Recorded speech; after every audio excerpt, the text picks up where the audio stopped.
दोस्तों, हम लोगों ने पिछले कक्षा में हिंदी के भाषा और उसका विकास पढ़ रहा था, क्योंकि हम लोगों ने पूरा सिलेबस पढ़ लिया था। पर सिलेबस के अंदर जो चैप्टर है उसके अकॉर्डिंग हम लोग तैयारी कर रहे थे, चर्चा कर रहे थे कि क्या पढ़ा रहे थे हम। ये भारतीय आर्य भाषा को 3 भागों में बांटा गया था, जो प्राचीन भारतीय आर्य भाषा, मध्य भारतीय आर्य भाषा और यह है आधुनिक भारतीय आर्य भाषा। तो आधुनिक भारतीय आर्य भाषा का ये जो वर्गीकरण है ये देखना पड़ेगा, क्योंकि आर्य भाषा का जो इसका डेफिनेशन है वो वर्गीकरण में ही आपको पता लग जाएगा।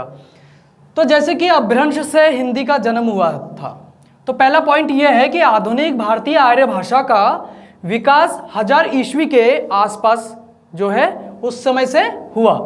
और 1000 ईस्वी के आसपास से जब हुआ उस समय कुछ अपभ्रंश जो है वो प्रचलित था। अपभ्रंश से कौन कौन से हिंदी भाषा का विकास हुआ है ये आज हम चर्चा करेंगे। तो विद्वानों का अनुमान है कि कम से कम 6 प्रकार की जो अपभ्रंश प्रचलित थी, इन्हीं अपभ्रंशों से आधुनिक भारतीय आर्य भाषाओं का विकास हुआ है। तो जो 6 प्रकार का जो अपभ्रंश है वो क्या है और उसके साथ कौन कौन से हिंदी भाषा का विकास हुआ है, किस किस क्षेत्र का हिंदी भाषा का विकास हुआ है, वो हम जानेंगे।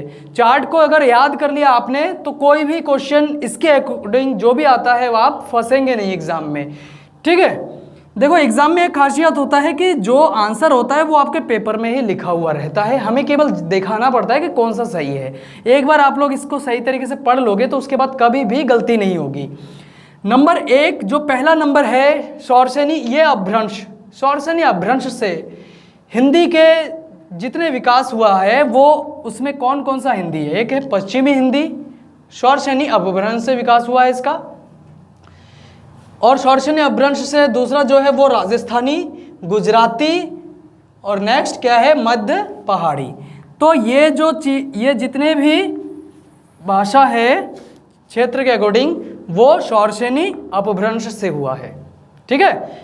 तो क्या है नंबर 2 क्या था, अर्धमागधी। अर्धमागधी अपभ्रंश से केवल पूर्वी हिंदी का विकास हुआ है। भारत के पूर्वी भाग में जो भाषा का विकास हुआ है माना जाता है, विद्वानों ने माना है कि अर्धमागधी से हुआ है, ठीक है। ये दूसरा है।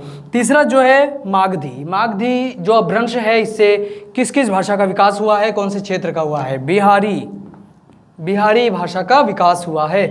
बंगला, ये बंगला जो है ये अर्धमागधी से विकास हुआ है इसका। और अर्धमागधी विकास से आगे है उड़िया।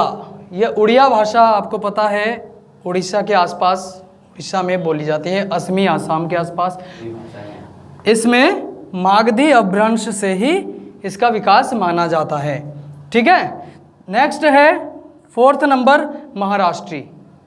महाराष्ट्री ये अपभ्रंश, इससे केवल मराठी भाषा का विकास हुआ है। तो क्या है पैशाची अपभ्रंश, 5वां नंबर पैशाची अपभ्रंश। ये लहंदा जो है पश्चिमी पंजाबी को कहते हैं, और सिर्फ पंजाबी भाषा क्या है वो पूर्वी पंजाबी क्षेत्र के अंतर्गत आता है। तो इन दोनों का विकास किससे माना गया है, पैशाची अपभ्रंश से। अब देखो लास्ट में है 6 नंबर में है ब्राचड़ जो है वो अपभ्रंश जिससे सिंधी भाषा का विकास हुआ है। सिंधी भाषा वही सिंधु नदी के आसपास के बोली को कहते हैं, सिंधु घाटी सभ्यता। तो क्या है इस भाषा का विकास हुआ है ब्राचड़ से, ठीक। तो दोस्तों आज का वीडियो यहीं तक था। अगले वीडियो में हम आपको कुछ महत्वपूर्ण जो कथन है अपभ्रंश का वो लेकर आएंगे, उसको समझाएंगे, उसको मिस मत करना, ठीक है। तब तक के लिए धन्यवाद, नमस्कार।